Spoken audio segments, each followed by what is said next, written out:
As a fearless officer in the Army of South Vietnam, Tran Ngoc Harry Hui's valiant actions and exceptional leadership during the Vietnam War led him to save countless American and South Vietnamese lives, creating an unrivaled legacy of heroism.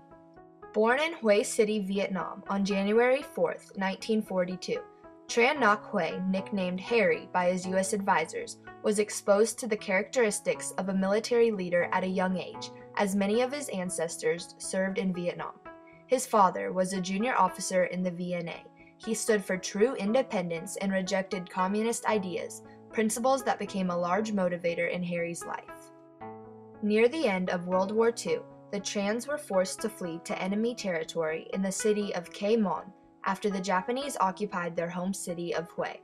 When Harry was only 8 years old, he witnessed an injustice that would greatly influence his future decisions. The Viet Minh, pro-communist soldiers, buried government prisoners alive in the middle of town.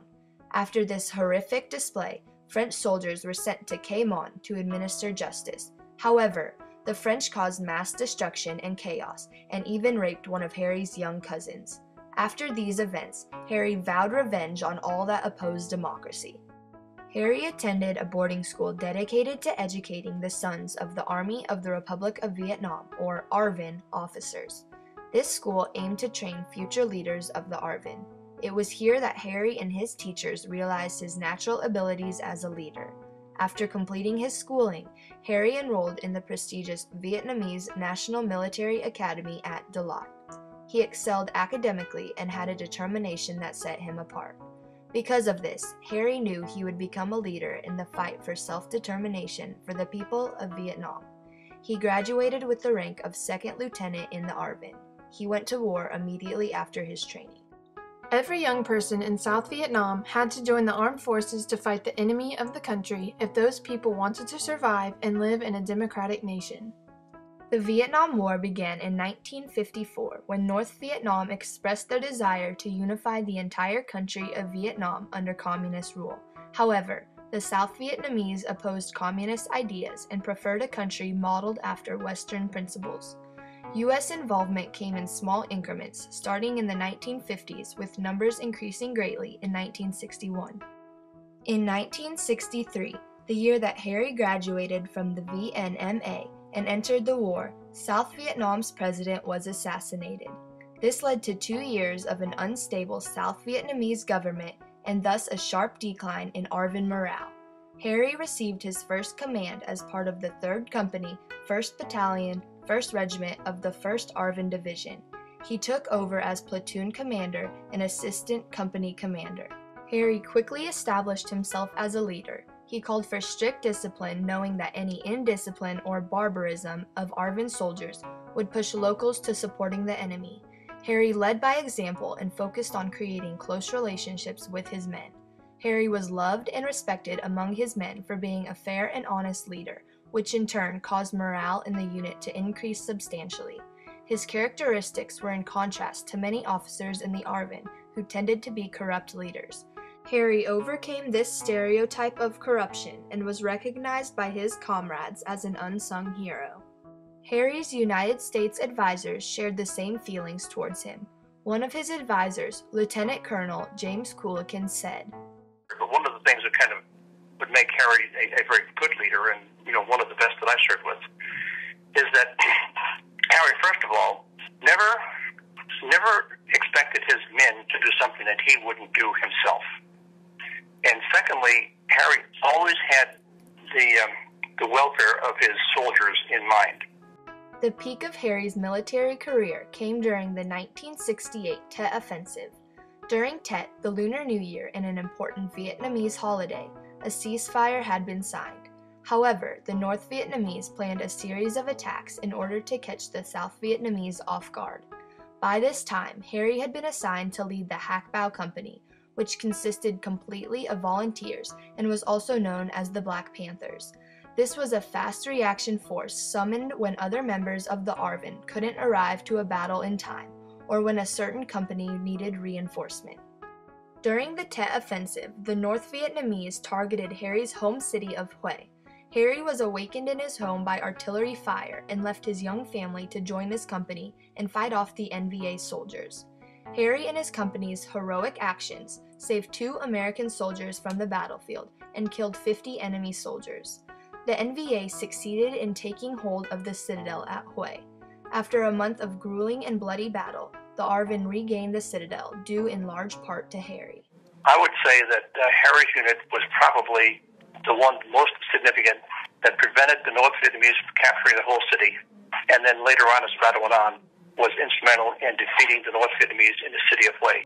Harry's leadership during the Tet Offensive saved countless lives and created a legacy of bravery and selflessness.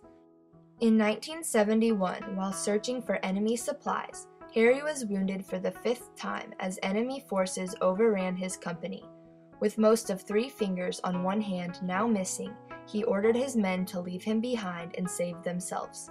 As a result, Harry was taken as prisoner of war by the NVA. He was held at the notorious Hanoi Hilton. Numerous times, the North Vietnamese attempted to break Harry down and convince him to fight for them.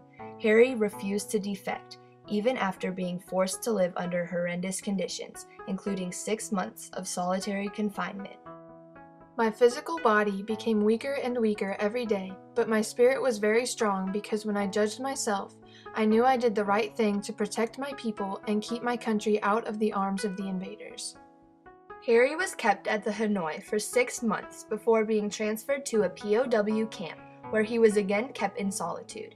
After 2 years of his imprisonment, in 1973, the Paris Peace Accords were signed and the United States began its withdrawal from Vietnam. In addition, all prisoners of war were to be liberated and returned to their home country. However, when freedom was in sight for Harry, he was informed that the treaty did not apply to him and he was sent back to the POW camp. Harry fell into deep depression but found solace through the Bible he was given. In 1975, the Arvin fell to the NVA, and any hope Harry held on to that the South would come out of the war victorious was destroyed. Shortly after, Harry was transported to a re-education camp. One of Harry's U.S. advisors, David Wiseman, was determined to find Harry and bring him to the United States. Wiseman was deeply impacted by Harry during the time they worked together and wanted his legacy to be known. After 13 years of imprisonment and additional time spent under close watch in Vietnam, Harry was successfully brought to the U.S. in 1991, along with his wife Cam and 3 daughters. The Trans worked hard to make a new life for themselves. Currently, Harry lives in Falls Church, Virginia. Tran Ngoc believed in the freedom of his people and never gave up that hope, even after arriving in this country as a refugee. That is his biggest legacy, one of hope. In addition to numerous Vietnamese awards, Harry received the U.S. military's Bronze Star for his leadership and heroism. Furthermore, for his dauntless actions during the Tet Offensive in 1968, he is one of the only Vietnamese soldiers to be awarded the Silver Star, the highest honor given by the U.S. military to a foreign ally. Colonel Way stood unquestioned and universally admired. Every inch the hero, even by the exacting standards of the U.S. Marines.